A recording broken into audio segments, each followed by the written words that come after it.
Hello, everyone. Welcome to the Iran 1400 Project Spotlighting an Author event. Today, we will be discussing Dr. Brenda Shaffer's Iran is More Than Persia, Ethnic Politics in Iran. Thank you all for joining us. As many of you may already know, the goal of the Iran 1400 Project is to encourage productive conversations about Iran by looking at the evolution of ideas and institutions within the country over the last century.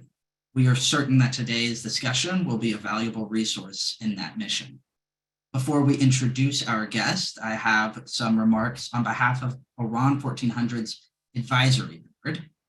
Dr. Shaffer, on behalf of the advisory board and the team at the Iran 1400 Project, we thank you for taking time out of your busy schedule to be with us today.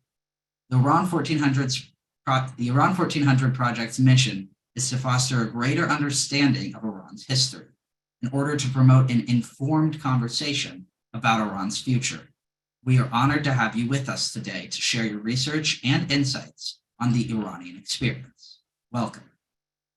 Now, Professor Brenda Shaffer is an international energy and foreign policy specialist focusing on politics and energy in the Caspian region, energy security policies, European energy security, ethnic politics in Iran, and Eastern Mediterranean energy. She is a faculty member at the U.S. Naval Postgraduate School. She is also a senior advisor for energy at the Foundation for Defense of Democracies, and she is a senior fellow at the Atlantic Council's Global Energy Center in Washington, D.C. Currently, in addition to just having recently published this book, she is also co-authoring a textbook on operational energy for the U.S. Department of Defense. Professor Shaffer frequently provides research and expert counsel to international institutions, governments, energy companies, financial institutions, and regional security organizations. She has given testimony to several committees of the U.S. Congress, including the Senate Foreign Relations Committee and to the European Parliament. And she frequently appears on Bloomberg TV and in major news outlets worldwide to provide insight on developments in the global oil market. For those of you who might not have come to a Spotlighting an Author event before, the format is going to be 30 minutes of listening to Professor Shaffer talk about her book. And during that time, you're welcome to submit your Q&A or questions for the Q&A in the Q&A section on Zoom. After 30 minutes of presentation, we will then have 30 minutes for the Q&A. And y'all can ask your questions in the Q&A section on Zoom, but you can also send them to media@iran1400.org. Now we have a quick teaser before we begin.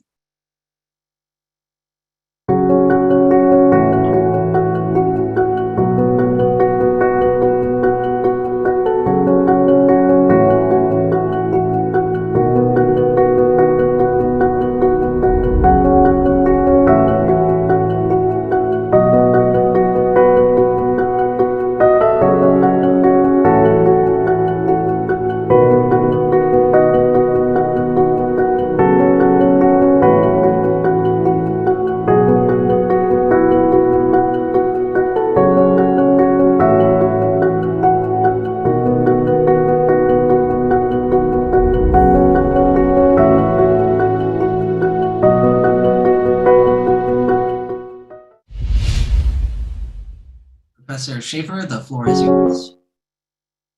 Thank you, Cindy, and thank you to Iran 1400 for actually being quite brave in taking on this topic, because most research programs on Iran, prefer actually to kind of ignore the ethnic minority situation because it's quite controversial among Iranians and among Iranian specialists. And my hat off to you for being brave and not, and willing to, just go out there and to present this topic. So, how did I get into this topic of ethnic politics in Iran? I was actually initially brought up as trained as a Soviet specialist. I guess that gives me a little indication of my age. And as the Soviet Union was collapsing and I was analyzing the different implications, most people were focused on the Berlin Wall. What does it mean for the wall to fall between East and West Germany, East and West Europe? And that there was, a lot of excitement, a lot of focus on that. I was curious, what happens when the wall falls between the Soviet Union and the Middle East? And what are those new, trade relationships, renewal of family ties, cultural influences, what's going to happen when that wall falls. And it became really clear when you looked at the fall of the wall between, the Soviet Union and the Middle East.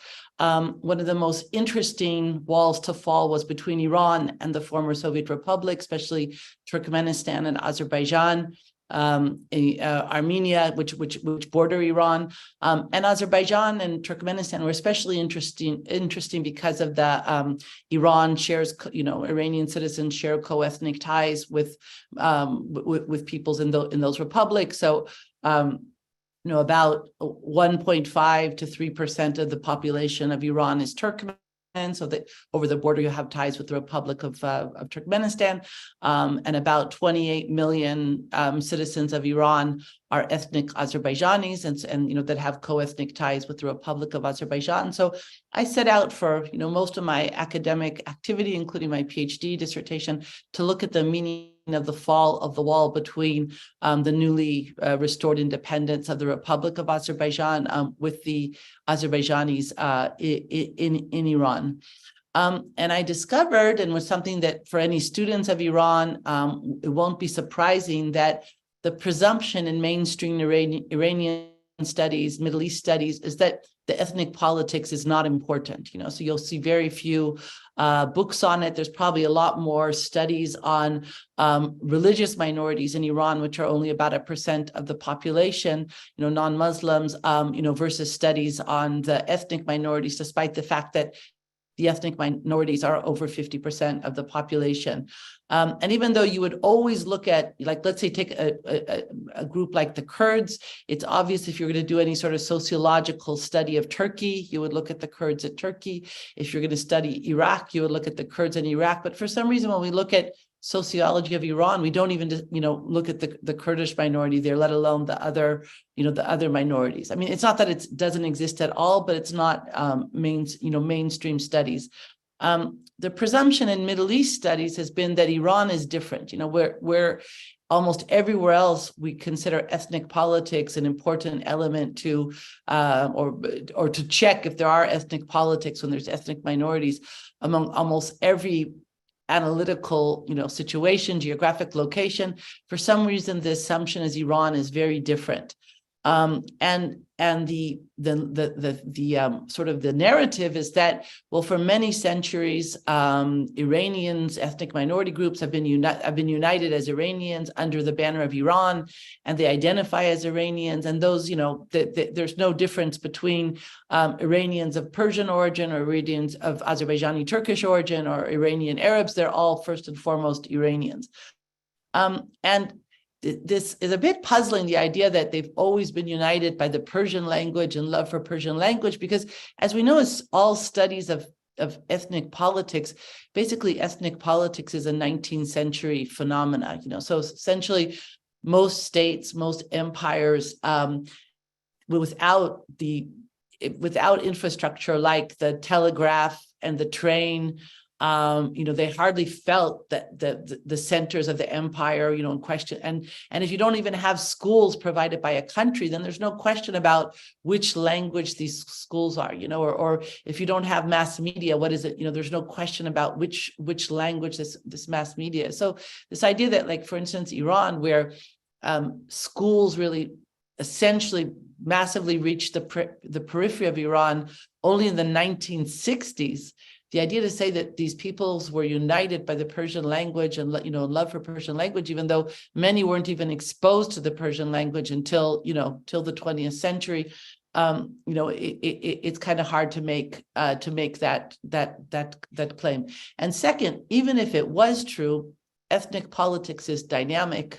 We see that all over the world, and things like technology, to think that social media or satellite television in different languages won't affect the ethnic minorities in Iran, or not worth even looking at, seems a bit surprising. An important point in all the study of ethnic politics in Iran is that there's very, very little consensus and very little serious study on the numbers of the ethnic minorities. Most publications, either explicitly or in actuality, quote sort of defunct editions of the CIA World Factbook. So up until 2012, Iran, the CIA World Factbook used to report numbers on the breakdown of the ethnic minorities.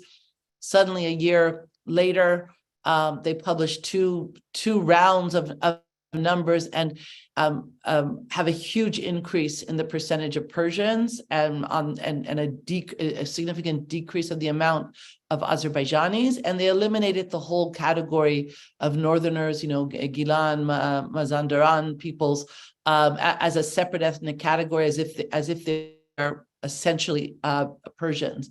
When I think there's a lot of sort of uproar about this. And eventually the CIA Factbook stopped publishing numbers at all about the ethnic minorities in Iran, in contrast to its numbers on most countries around the world. And this is sort of a recognition that it really doesn't have a sense of what are the numbers. Despite that, almost most studies, whether it's the U.S. Institute for Peace or other publications, they refer to these sort of now defunct CIA Factbook numbers. And very few people do original research, up-to-date research on the numbers of the ethnic minorities in Iran. And in fact, even when they quote the CIA Factbook, they often don't explicitly footnote it. So you're getting the same numbers that look like they're new numbers, sort of like an additional source that's reinforcing these numbers, but it's essentially just taking it from the old versions of the CIA Factbook. I did something completely different. I looked at original data from, whether it was older Iranian military studies that mapped out every, basically every village, every town in Iran on the basis of language, looking at the data from Iran's Ministry of Education on the primary language of students when they arrive at first grade, and very important, internal sociological studies that the Iranian Ministry of Interior conducts in order to try to put together a picture of today's ethnic minorities. So the book, for one of the, I think, innovative aspects of the book is that it does present numbers that are, not just based on the CIA Factbook, but actually sort of a new look based on primary data. And looking at this data, I assessed that the Persians are under 40% of the population of Iran. The next biggest group is the Azerbaijani Turks, which are close to a third of the population. The Northerners are 8 to 9%. Kurds are 8%, Lurs are 7%, Arabs 6%, Baluch 3%, Qashqai Turks about 1.5%, Turkmen about 1.5%. You're going to have to get the book because I went very quickly with these numbers. But again, this is something, it's a new look at the numbers, which you'll find in very few other studies.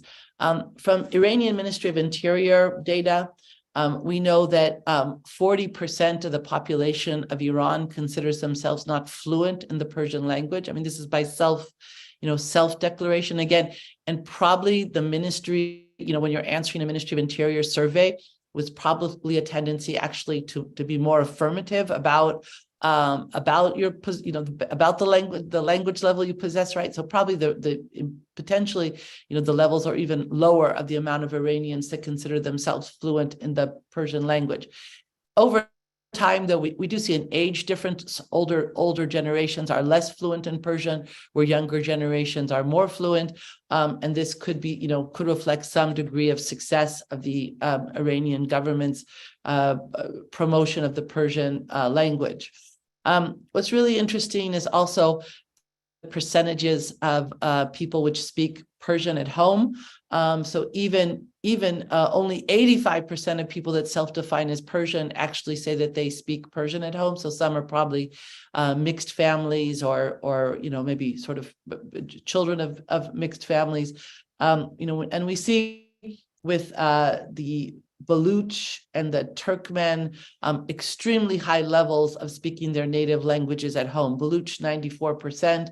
Turkmen 92%, so this would be a very strong indication of identity. And even the Gilaks and the Mazanis, which are often by many researchers considered, sort of completely Persianized, even they're still 70% say they speak Gilaki say they speak Gilak language at home, and 65% of the Mazanis.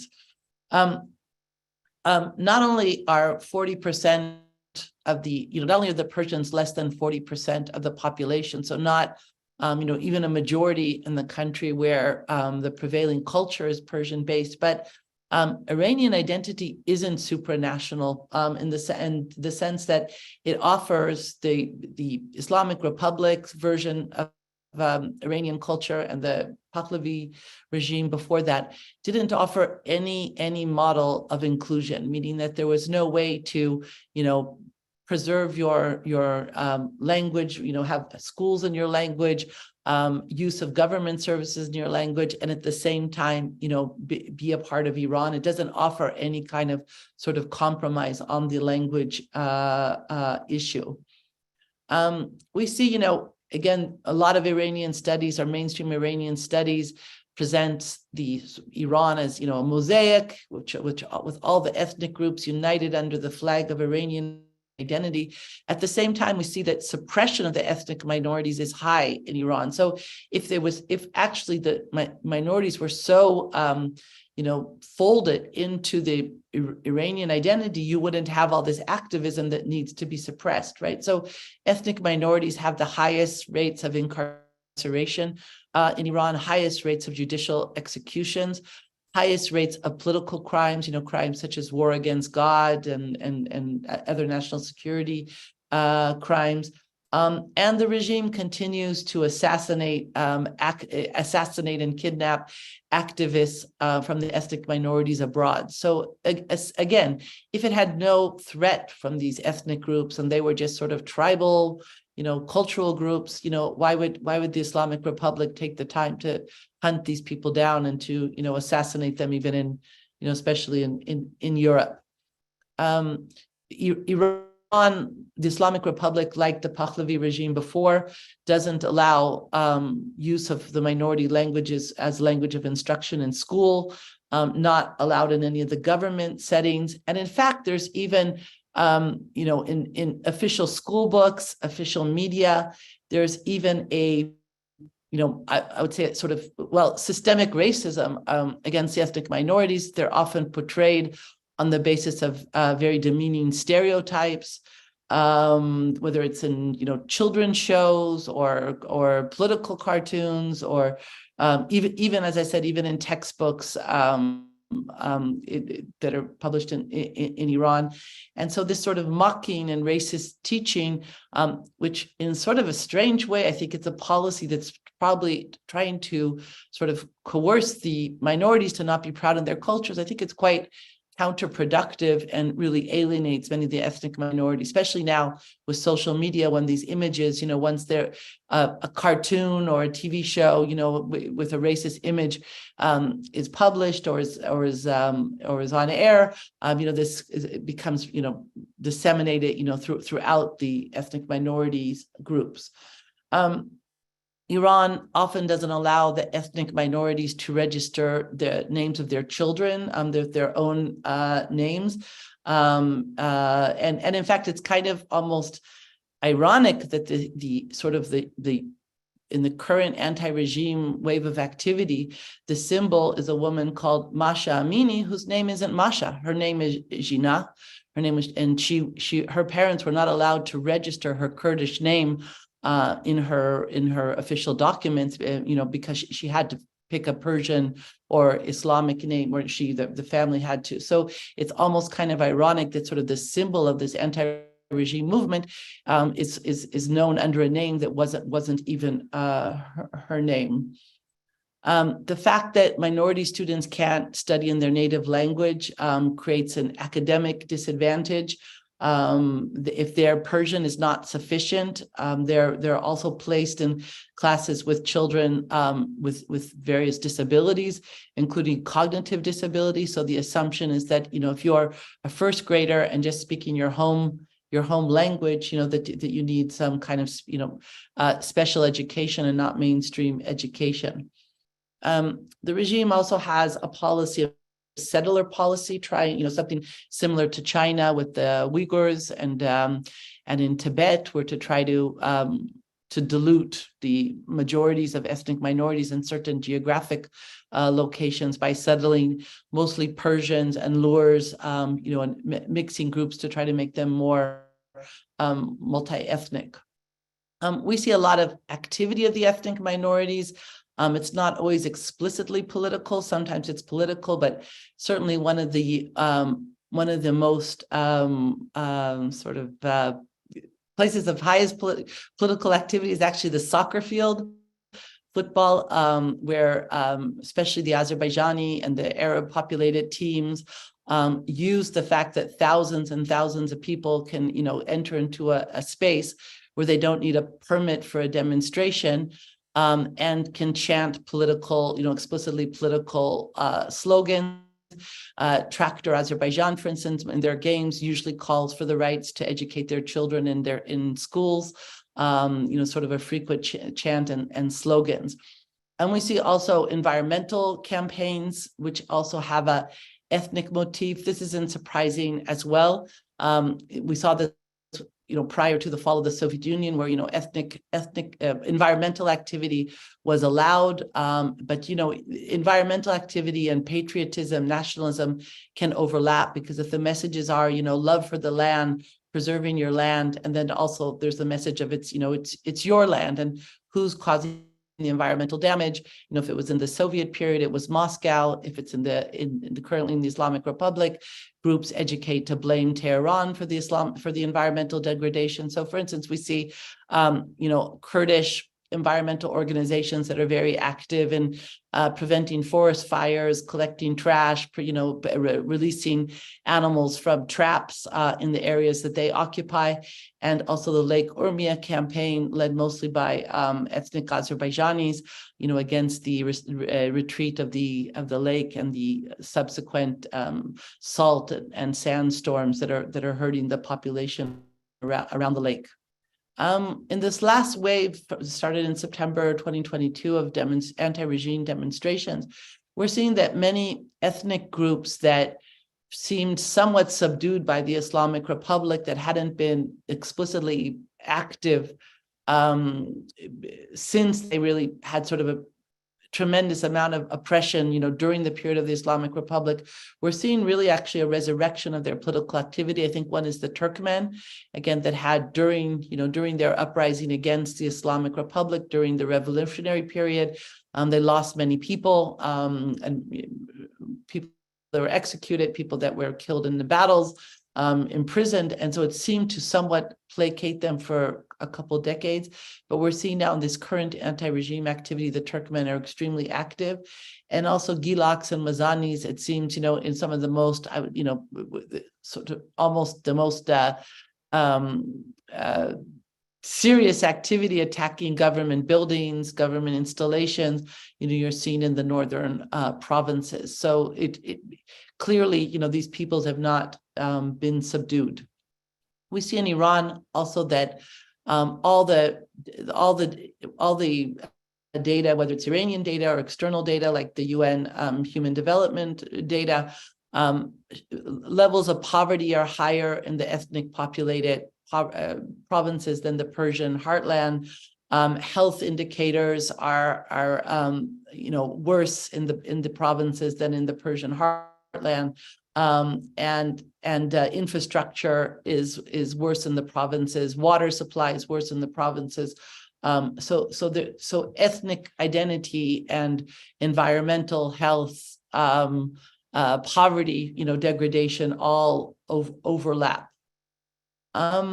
Well, also with the ethnic minorities, we see something that I've coined in a different, different articles, is that the democracy conundrum, that as a country that's multi-ethnic and where the ruling group in terms of the ruling culture, does not have a very clear, is not really high numbers of the population itself. Democratization risks this major group, losing control. So we saw this with Russia and the Soviet Union, and I believe we're seeing this with Iran. And I think it's actually something that unites much of the political opposition to the Islamic Republic and the Islamic Republic itself, that almost all of the mainstream opposition and the mainstream regime are, strongly committed to not changing, anything in terms of clearly the borders of Iran, but also even the rights for the ethnic minorities to educate their children in public schools in their languages. So I think it's becoming, if you look, for instance, in the, one of the only sort of agreed principles of the organized opposition to the Islamic Republic today is the need to keep Iran in its current borders and not allow a minority languages other than Persian to be official languages.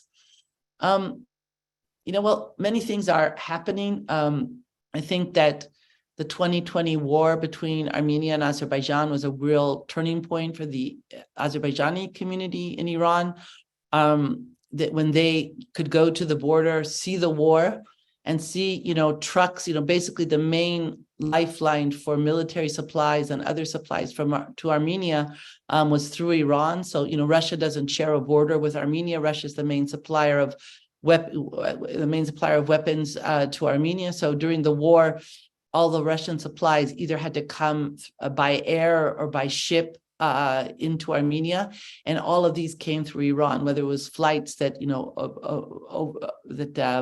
over Iran into Armenia, or basically regular shipments to Anzali port, taken by truck, across the northern provinces of Iran, mostly populated by ethnic Azerbaijanis, and entering into Armenia. And ethnic Azerbaijanis could see the fact that, Iran was helping to provide weapons that were used to kill their co-ethnics. And I think this was a watershed, a turning point of the relationship of many ethnic Azerbaijanis with the regime. And it's not by chance that we're seeing since this war, Tehran, really openly being very hostile to the Republic of Azerbaijan, because I think it believes that it bears responsibility for this, this sort of increase of ethnic identity, ethnic pride that's happening among the Azerbaijanis in Iran, even though I believe this is just a sort of natural, phenomena that's connected to Iran's support for Armenia in the last war. So I think I'll leave it at this point. Happy to take your questions and comments and disagreements, and look forward to our discussion. Fantastic. Thank you so much, Dr. Shaffer, for that really insightful presentation. Reminder to the audience, y'all can put those questions in the Q&A, or you can email them to media@iran1400.org. Before we get into the questions, I have just a few announcements about the Iran 1400 project. So we have several podcasts that are going to be coming out soon. We just released a podcast with Dr. Ali Ansari. It's called Exploring the Historical Foundations of Nationalism in Iran. It's a really interesting conversation, so please check that out at the Iran 1400 podcast, wherever it is that you stream your podcasts. Upcoming podcasts are with Ida Niku, a PhD candidate on labor, and as well with Dr. Kaveh Asane, also on labor. Keep an eye out for those, and subscribe to our newsletter and you'll be emailed about those. Additionally, if you're not already following us on Twitter, please do at Iran 1400 Project. We will be hosting some Twitter spaces in Farsi on the Women Life Freedom movement. So you can hear more about those. Again, we'll email and also advertise for those on Twitter. That's all I've got for y'all right now. So we can go ahead and get into the Q&A section. So the first question is my own. Could you talk a bit more about how the Iranian state, the government, portrays itself? How often do they get into the more ethnic minorities and talking about those issues? Or do they most often try to say, no, we are Iranians? Is that part of like their state message per se? Right. Yeah, it's really mixed, and it sort of depends on the period, and it's changed, I think, over time in the Islamic Republic. But first thing you'll hear the message, the word, and in fact, I even just saw now in Tehran Times during Raisi's visit today in Khuzestan, unity. The word is always used. We're so unified. We're so unified. We're just so unified, it's almost as if they're trying, to convince themselves or that, I mean, if you were unified, why would you even bother to point that out? It would seem, sort of like, a family doesn't say we're a very unified family. During election periods, you see that the candidates generally try to appeal to the ethnic minorities. So whether this was during Hatami for sure, Rouhani twice, where they bring singers in the minority languages to their election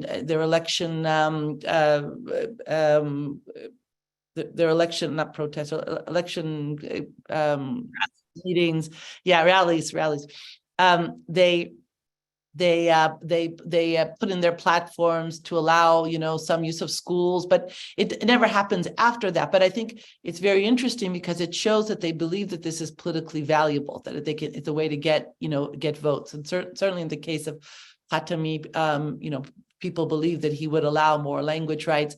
Khomeini himself, it's gone back and forth. So during the revolution, in order to try to attract the minorities, his representatives basically tricked the minorities and said that they would all, that they would allow some sort of cultural autonomy, that allows schools in their languages. And then when the first draft of the constitution was released of the Islamic Republic, the minorities were shocked. They realized they had been, sort of tricked into submission. And we had, really uprisings, the Tabriz uprising, and most of the minorities also boycotting the first referendum on the constitution, on the Islamic Republic constitution. And Khomeini, and sometimes some of his speeches, he would say that, there's no reason to talk about Arabs, Turks, Persians, we're all Iranians, we're all Muslims, and in theory, a lot of the minorities believed also that, Islam is a universalist religion. It's not based on, sort of a core ethnic group. So many did believe that they would get, sort of a better deal than they had under the Shah, which was explicitly Persian centric, nationalism. And at the same time, like things like during the Iran-Iraq war, when Saudi Arabia suggested, hey, instead of calling it fighting over whether it's the Persian Gulf or the Arab Gulf, let's just call it the Muslim Gulf. And Khomeini resisted this and said no. And then was, even during this period, they sued National Geographic for writing once the Arab Gulf and in a map. So you see that even though sort of both elements, on one hand, as a Islamic theologian, of course it is a universalist religion. On the other hand, still upholding Persian nationalism. I think now, as the regime is getting less and less popular and weaker, it's trying to appeal more and more to Persian nationalism. And this exactly is going to facilitate its demise, because while it might, maybe it could help it have some cooperation with very, Persian nationalist elements, it's actually increasing the alienation of the minorities, and they're getting harder and harder on, like, for instance, in the homes, the minority languages were always never really the regime didn't really try to upset anything within the homes, in the private space. But now with the rule that by first grade, students have to be proficient in Persian in order to attend school. If not, they go into these sort of special education track. So now they're forcing, parents essentially to prepare their kids for school with, by speaking Persian to them. So it's an intrusion, into the family, to the family language. And also, teachers that don't have perfect accents in Persian are not, are being fired, or not, being allowed to be employed as teachers. So that's also creating, a whole sectors of teachers, especially women, that, can't to be teachers in the public school, in the schools, because of their accents in Persian. And also, I think there's also under the Ministry of Culture, a lot more sort of legalization or illegalization of use of the non-Persian languages, committees about using the police to enforce that street signs, store signs will only be in Persian. And so I think there's a lot less tolerance for use of the minority languages than in the past. It's really interesting. Thank you. Our next question comes from Dr. Afrasiab Sheikhofteh. What would the Iran future constitution look like for a multilingual, multicultural? Right. Yeah. I don't know. I think that's, for the Iranians to decide. I'm not an activist. I'm only, look at what's happening, chronicleize it, and, and publish about it. But, certainly, most countries, Western, this is also, sort of the paradox of democracy, that you can't say, well, it's full democracy, but you could have women's rights, secular rights, political diversity rights, sexual diversity rights, but no rights for the ethnic minority. So it is something that, to have a full democracy in Iran, that the leadership of Iran, the intellectuals, are going to have to decide for themselves this question. Eunice Lacey said, CI fact books have several errors about the ethnicity distribution, even in the 1970s, that has more agents inside Iran. Iranian students of Imam followers who took the US embassy in 1979 published the documents, even all of the top secret documents. Have you reviewed those data, and you refer to the old data or the new? Yeah, so I haven't reviewed those documents. That sounds really interesting, and thank you for their reference. Yeah, I agree with you that of course, even the CIA fact book, there's no reason for us to think that this data is correct, and especially we can't question the methodology or look at the data sets. That in itself is very problematic, but that's the only data that's been out there. So you just see, in almost every article, that's the reference point. Hope to change that with this book, or at least people should look at these numbers, look at what I did to collect the information, can argue with it, debate it, but it's a debate that needs to happen, an academic debate. And the fact, I think you see this with everything, whether it's WikiLeaks or the newly or other dumps of documents. Not only do we have any idea if they're reliable, and I'm sure that whatever state actors that release these documents, they also release a lot, intentionally a lot of disinformation.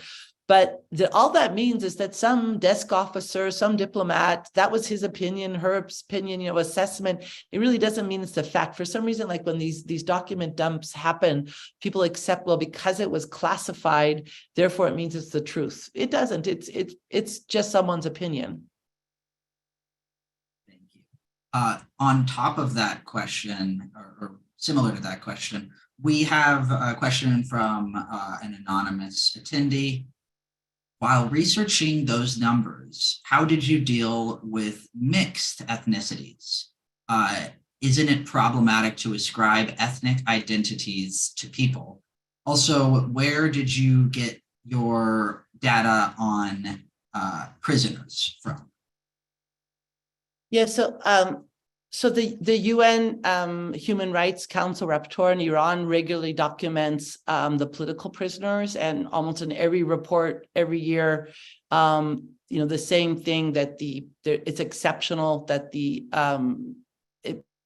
incarceration rate, general incarceration rates, specifically also for political crimes, and execution rates are highest for the ethnic minorities. So that's from their data.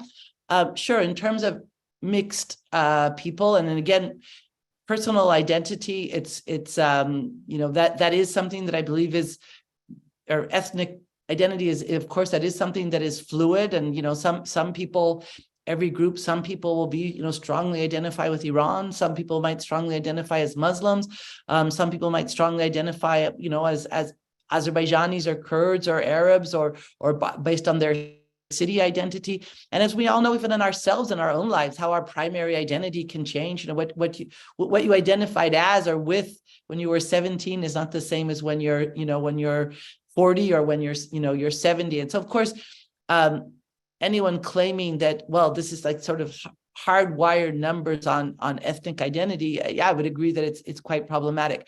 In terms of mixed, that's really a story of Tehran and the major cities in the center. And I think it's really important that you see a lot less mixed marriages and therefore mixed families in places like in the ethnic majority border provinces.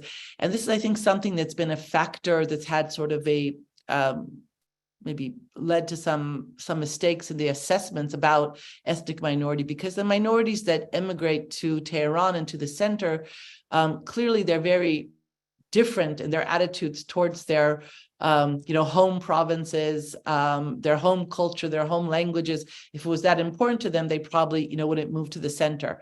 That's one. Second, one of the only, and of course there's exceptions, but one of the only groups from the minorities that actually intermarries is the Azerbaijanis, the ones that immigrate to the center. But most of the other groups, Arabs, Baluch, Kurds, especially the ones that stay, in the provinces, don't tend to marry with other ethnic groups. Of course, there's exceptions. I'm sure someone's going to say, I have an uncle, I have an aunt. Of course there are, but if you look at even if you look at Iranian government data, it doesn't play out. Thank you. Frank Rettenberg asked, are Turkey and Iran collaborating on their mutual Kurdish problems? Yeah. Not today. There were periods. I think for a number of reasons, I think there's been a big change in the policies and in Turkish-Iranian relations in general, and specifically about the ethnic issue. So I think that Turkey perceives that Iran's been giving a lot more explicit support to the PKK in recent years, and including in terrorist activity conducted in Turkey, and therefore it seems like Turkey's also been much more open to show support for the Azerbaijani Turks in Iran. So, for instance, if we can recall the sort of victory rally in December 2020 in Baku, when President Erdogan came to Baku for the celebration, and he read the poem Lachin about the divided nation of Azerbaijan between the Azerbaijanis and Iran, and the Araz River and the Republic of Azerbaijan. This was a clear, sort of political message of support for the ethnic Azerbaijanis in Iran. And it was kind of funny. I heard a lot of people say, he's just reading a poem. Maybe he doesn't know it, the meaning of this poem. And I was like, this is a man who sat in jail for a year for reading a poem. He certainly does know the political meaning of poetry, and uses it as part of his political rhetoric. So I don't think that poetry reading was by chance. But yeah, I think things have changed. And also I think because Iran was using drug groups of ethnic Kurds in Turkey to do some of its terrorist activities, including the kidnapping of a Ahwaz activist from Istanbul airport that's currently on death row in Tehran. So I think the fact that Iran was using these Kurdish crime networks in Turkey also further alienated Turkey from cooperation with Iran on this issue. Thank you. The next question is from Ahmad Hashimi. What can the U.S. do to support the democratic aspirations of ethnic groups in Iran who seek to end apartheid-like discriminatory and racist systems? For instance, the MASA Act by the U.S. Congress could have been named as the Jina Act in honor of her Kurdish name instead of her Persian. Right. Yeah, I mean, I think that if the U.S. used the same kind of standards for human rights activity that uses almost all over the world in promoting the rights of ethnic minorities, it doesn't need something specific to Iran, but if it showed some support for, just like it shows support for religious minorities in Iran, if it showed support also for the ethnic minorities, the same kind of, let's say USAID gives out millions of dollars every year to support the media and minority languages around the world, right? We don't see this being done by USAID grants for Iran or even USA broadcasting like Radio Farda or Voice of America in Persian or the minority languages, doesn't give much support for the ethnic rights. And probably again, because most of the people who are staffing it don't, they might be Persian Americans, but they don't support the offering of those rights. So we haven't had hearings that even touch the issue of ethnic minorities in Iran, I think, for at least a decade. Congress hasn't, again, on a pure, I don't think it needs to be political, but on a pure human rights level, to hear what is the status of the minority languages in Iran? What is the status of the cultures of the ethnic minorities? I think it's important in terms of understanding the human rights situation in Iran. It's not, not necessarily on anything explicitly political. Mm-hmm. Interesting. Thank you. The next question, Dr. Janet Afari wanted you to expand a bit more, if you could, on the sources that you used. Right. So, yes, some of them were databases.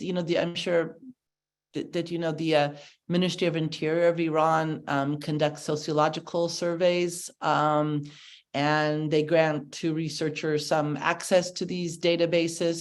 So first thing, these surveys were quite helpful on different aspects of language use and language proficiency. Again, they're the most extensive studies that are conducted in Iran. Again, I would tend to think that they would tend to overplay the proficiency in Persian. So again, even if you take these numbers that show full proficiency only in 40% of the public, that's quite dramatic and shocking, and it might even be even a lower number.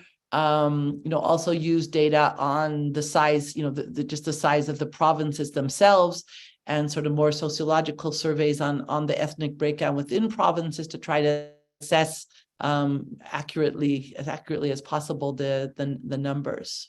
Also a lot of interviews. It's not based on people living outside of Iran, but a lot of people outside of Iran were very helpful in, getting access to interviews for me. But also, people, it's amazing how people are not, despite all the price to be paid, for the ethnic-based activity, it's amazing how open people in Iran are about their opinions on this issue. Like if you in terms of demonstrations, statements, there are, for instance, dozens and dozens of university organizations of the Kurds, Azerbaijanis, and you can see their statements, and they publish these statements.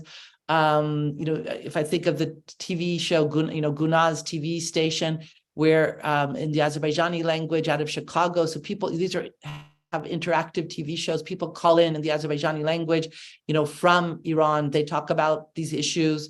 And it's pretty amazing how they're really not afraid to discuss these issues. And it seems the reason is because these ideas are so widespread that really you couldn't arrest everyone that shares these ideas. The textbooks, were easy to, people sent me from Iran with some of, the racist images. And again, you see that these are officially published textbooks. And thank you. A reminder to those in the audience, it looks like we have time for just a few more questions, but we do have time for it. I wanted to touch, so this is my question. Before we ended the event, I thought it would be fitting to, of course, talk about the Women Life Freedom movement. Your book was obviously written before this happened and the protests began. But for those who may not know, could you explain the significance of Kurdish identity in those protests? Right. So sort of the centrality of the figure of Gina Amini, Masha Amini, has really sort of put sort of the Kurds in Iran in both a good and sort of maybe a difficult position. Because I'd say Kurds in Iran were generally one of the, sort of least assimilated groups, ones which were, essentially in the Kurdish populated areas, Baluch populated areas of Iran, we're basically always sort of a no man's land for Iranian soldiers, IRGC, always sort of dangerous, always high levels of terrorist activities. And you could say that there's always been Kurdish and Baluch militias that have been, active, throughout the period of the Islamic Republic, and with sort of the symbolization, with sort of all the groups in Iran taking Amini as a symbol, I think in some ways this has pulled in some of the Kurds into more mainstream Iranian activity, and some believing that they could get maybe be on fine footing in a post-Islamic republic. And so I think we see this now, for instance, with the Georgetown group, I think also a representative of the Kurds, sort of the only ethnic group that's it's only one representative. It's not all across the spectrum, but that's willing to sort of accept this idea that no autonomy for minorities, no change of borders, but still maybe we can get some sort of good position in the new in a new new Iranian regime or government. So I think it has created a lot of debates among Kurds, and some maybe seem to have some hope that under a different in a democratic Iran that they could have a place. Thank you. To piggyback that, and this is a little more of a hard-hitting question, but this is something that I saw when we were advertising for the event. I saw some comments. And so how would you respond to someone who says that focusing on ethnic identity right now is taking away from the bigger message of the protest movement? So, I hear that all the time, that it's like, well, in order to bring down the Islamic Republic, the minorities have, it's not prudent for the minorities to raise any of their requests, their demands. But you could flip that and say the opposite way. Well, in order to bring down the Islamic Republic, wouldn't it be better for the mainstream opposition to offer some rights to the ethnic minorities and bring them in? So I think that it's easy to say, the minority should give us everything and just to support us because that's what's good for us. I think if the mainstream opposition wants to, have greater support among the minorities, they need to offer something. They won't even have a dialogue, with these organizations. If you look, for instance, among the ethnic minorities, relatively the Ahwazi Arabs and the Azerbaijanis are not that active, especially in sort of more violent activity against the regime. Let's say if in 2019, 2020, 21, the Ahwazis were like incredibly active in anti-regime activity. And in this wave, you don't see it. You see some activity, but not that much. Same with the Azerbaijanis. And what I hear from people is that, why should our children die just to replace one Persian dictator with another Persian dictator? So I think unless they believe that they really could have equal footing in a democratic Iran, they don't see any reason. A lot of these groups were very active in bringing down the Shah, right? And they thought whatever would come next would be some wide coalition and they'd have rights. And if you look at the history of it, all the ethnic groups thought they were going to have, schools in their language and some degree of cultural autonomy. And again, when it found out that in the constitution, this wasn't the fact, it was a whole wave of really violent, uprising against Khomeini. So I think people are a little bit, in a sense, they don't trust that what would come next would be any better for them. And some aren't willing to die and send their kids to die unless they know that they also they would have democratic rights. Got you. Thank you. That's a very well said. So I think we have time for about one more question. Okay. This is the goal of the Iran 1400 project is to foster an informed conversation about the future of Iran. Considering ethnic politics of Iran, what issues need to be addressed by policymakers or the general public for a better Iran, both domestically and internationally? Yeah, so first thing you have to factor in, or you should factor in, the ethnic minorities to any regime assessments, whether it's stability or foreign policy. You can't really understand, how is the Islamic Republic of Iran so antagonistic to the Shia majority Azerbaijan and angry that it was able to liberate its territories that were under occupation of Christians, right, for 3 decades.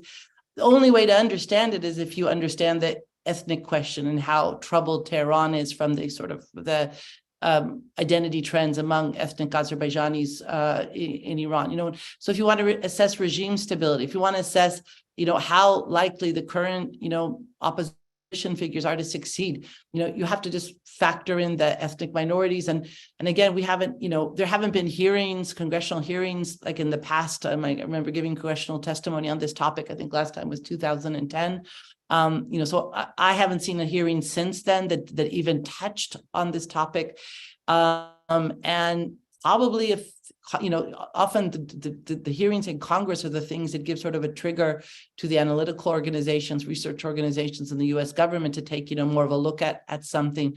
There hasn't been a study from, Congressional Research Service since I think 2007, 8 that dealt with the ethnic minorities. So I would say at least, have the discussion. Like what I was really excited about the approach of Iran 1400 is that, that it's a debate. We're willing to take on some hard topics. And, I think just this idea that if you ignore the ethnic minority, somehow it's going to go away. I don't think that's a very prudent approach. Perfect. Thank you. I think that's a really good note to end on. Thank you again, Dr. Shaffer, for your time and for this important book. And for those of y'all who enjoyed this talk, please do buy the book. It is called Iran is More Than Persia, Ethnic Politics in Iran. And please do stay in touch with us. You can sign up on our website for our newsletter. You'll be notified for our next Spotlighting an Author event, which is May 12th, with Dr. Abdi Kazemipur on his book, Sacred as Secular, Secularization Under Theocracy in Iran. You can visit our website at iran1400.org. We have content there in English and in Farsi in the form of articles, videos, podcasts, and events like the one right now on institutions such as modernity, identity, education, fine arts, and the women's movement. And please also follow us on social media at Iran 1400 Project, especially on Twitter, as we are beginning to become more active there and hoping to do some Twitter spaces in the future. Lastly, if you're interested in more content that we have on minorities, we had a Spotlighting an Author event with Maruf Kabi that you can find on our YouTube channel. We talked about his book, The Formation of Modern Kurdish Society in Iran. Once again, thanks y'all for joining us, and thank you, Professor Shaffer, for this really insightful conversation.